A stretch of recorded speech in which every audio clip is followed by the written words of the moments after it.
तो जय माता दी। अब सुनेंगे वैशाख मास का 15वां अध्याय। फिर राजा ने हाथी पर ढोल रखकर सारे शहर में यह सूचना कराई कि 8 वर्ष की आयु से लेकर 80 वर्ष की आयु तक का जो मनुष्य मेष की संक्रांति में सूर्योदय से पहले स्नान नहीं करेगा वह दंडनीय समझा जाकर शहर से निकलवा दिया जाएगा। पुत्र, भार्या, इष्ट मित्र चाहे कोई भी हो, जो वैशाखोक्त धर्म का पालन नहीं करेगा, मैं उसको चोर के समान समझूंगा। प्रातः काल पवित्र जल में स्नान करो, स्थान स्थान पर प्याऊ लगाओ, यथाशक्ति योग्य ब्राह्मणों को दान तथा अन्य धर्म के कार्य करो।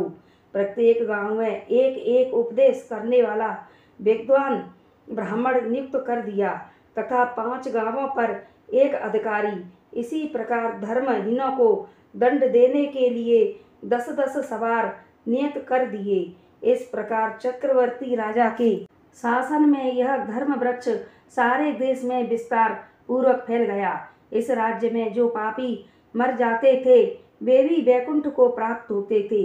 वैशाख मास में एक बार के स्नान से पापों से मुक्त होकर कोई प्राणी भी यमपुरी को नहीं जाता था। इस कारण उस सूर्यवंशी राजा ने यम के सब लेखों को मिटा दिया। मनुष्यों के जो भी पुराने कर्म थे वे सब नाश हो गए।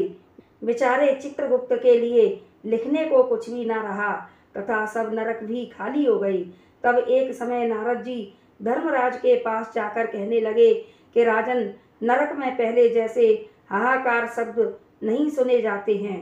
चित्रगुप्त के पास भी लिखने को कुछ नहीं। हाथ पर हाथ रखे मुनि बैठे हैं। बड़े बड़े पापी भी अब तुम्हारे लोक में नहीं आते, इसका क्या कारण है? तब धर्मराज कहने लगे कि हे महामुने, एक राजा पृथ्वी पर हुआ है। अपने राज्य में उसने आज्ञा दी है कि जो कोई वैशाख के धर्मों का पालन नहीं करेगा वह दंडनीय होगा। सो उसके डर के मारे प्राणी वैशाख मास के धर्मों का पालन करके वैकुंठ को जा रहे हैं। वह राजा चक्रवर्ती है और सारे संसार में उसकी आज्ञा का पालन होता है। कर्मों के नाश से चित्रगुप्त के लिए लिखने को कुछ भी नहीं रहा और मैं काठ की मूर्ति के समान बैठा हूँ। अब मैं युद्ध करके उसको मारूंगा, क्योंकि मेरे पास अब काम कुछ ना रहा और सेवक को स्वामी का कार्य अवश्य करना चाहिए। यदि वह मुझसे नहीं मरेगा तो ब्रह्मा जी के पास जाकर सब निवेदन कर दूंगा। इस प्रकार नारद जी से कहकर यमराज मृत्यु, रोग, जरा आदि सब सेवकों और अपने दूतों को साथ लेकर दंड धारण कर भैंसे पर चढ़ पृथ्वी पर आए और सिंहनाद करते हुए उस राजा की नगरी को चारों ओर से घेर लिया। इससे समस्त प्रजा अत्यंत भयभीत हो गई।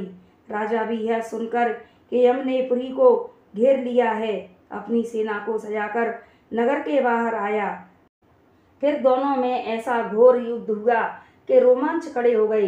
राजा ने थोड़ी देर में मृत्यु, काल तथा रोग और यमराज के दूसरे दैत्यों को मारकर भगा दिया। तब भैंसे पर सवार यमराज स्वयं राजा के सम्मुख आया और भीषण गर्जना करके राजा पर बाण चलाने लगा। राजा ने 3 बाणों से उसके धनुष को काट दिया। अब यम ढाल तलवार ले राजा को मारने के लिए चला।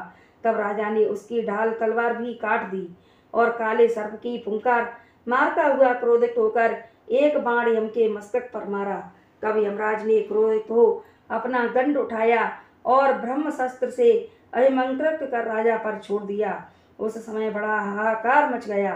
तब विष्णु भगवान ने अपने भक्त की रक्षा हेतु सुदर्शन चक्र छोड़ा, जो युद्ध स्थल में आ दंड से युद्ध कर ब्रह्मास्त्र को निवारण करता हुआ यमराज को मारने लगा। यह देखकर वह भक्त राजा भयभीत होकर चक्र की स्तुति करने लगा कि हे विष्णु भगवान के हाथ के आभूषण सहस्त्रधार, तुम्हें नमस्कार है। भगवान तुमको सारे लोक की रक्षा के लिए धारण करते हैं, क्योंकि जो देवताओं के द्रोही हैं तुम उनके काल हो। सो हे जगतपते, इस यम की रक्षा करो। ऐसी स्तुति सुनकर चक्र यम को राजा के पास छोड़कर स्वयं वैकुंठ को चला गया। फिर यम उदासीन होकर ब्रह्मलोक में ब्रह्मा जी के पास गया। उसको इस प्रकार देखकर सब सभासद विस्मित होकर आपस में कहने लगे कि हम का यहाँ पर कैसे आना हुआ, कहीं ब्रह्मा जी के दर्शन को तो नहीं आए। इसको तो कभी क्षण भर को भी अपने काम से अवकाश नहीं मिलता। देवता तो आकुल हैं, ऐसी बात न कभी पहले देखी न सुनी। यह सब ऐसा कह ही रहे थे कि कभी प्राणियों का स्वामी और सूर्य का पुत्र यम ब्रह्मा जी के चरणों में इस प्रकार गिर गया, जैसे जड़ से कटा हुआ वृक्ष निराश्रित होकर पृथ्वी पर गिर जाता है। वह त्राही त्राही पुकारने लगा कि हे देवेश, मेरा अत्यंत अपमान हो गया है, मेरे वस्त्र फाड़ डाले और मुझको अत्यंत पीटा गया है, मेरी प्रतिष्ठा और मर्यादा सब भंग हो गई। हे कमलासन, आपके होते हुए मेरी यह दुर्गति हुई। ऐसा कहकर यम मूर्छा खाकर पृथ्वी पर गिर गई। तब वहाँ पर बड़ा कोलाहल हुआ। सब आपस में विचार करने लगे कि जो स्थावर जंगम सबको खाने वाला, मनुष्यों को संताप देने वाला दुखी क्यों हो गया। तो पवन ने आकर ब्रह्मा जी की आज्ञा अनुसार सबकी वाणी रोक दी और अपनी विशाल भुजाओं से यम को उठाया। फिर समस्त संसार में विचरने वाला उदार बुद्धि उसे आसन पर बिठाकर कहने लगा कि किसने तेरा अपमान किया है, तुमको तुम्हारे स्थान से निकाल दिया, तुम्हारे वस्त्र और वही खाते किसने फाड़ डाले। सो यह सब वृत्तांत तुम ब्रह्मा जी के सम्मुख कहो, जो सबके पिता में हैं, वे ही तुम्हारे दुख दूर करेंगे। जब यम ने पवन के ऐसे वचन सुने तो यमराज ब्रह्मा के मुख की तरफ देखकर अत्यंत दीन स्वर में सत्यता पूर्वक सब बातें कहने लगे। बोलो बैसाख मास की जय, बोलो लक्ष्मी नारायण भगवान की जय। तो भक्तों, यह था बैसाख मास का 15वां अध्याय। भक्तों, जय माता दी। अब सुनेंगे बैसाख मास का 16वां अध्याय। यम कहने लगे कि ब्राह्मण, मेरा सर्वनाश हो गया, जिसका पद खंडन हो जाए उसका जीवन ही वृथा है। स्वामी सेवक की जिस कार्य पर नियुक्ति करे और वह उस कार्य को न कर सके तथा स्वामी का धन खाता रहे तो वह काट का कीड़ा घुन बनता है।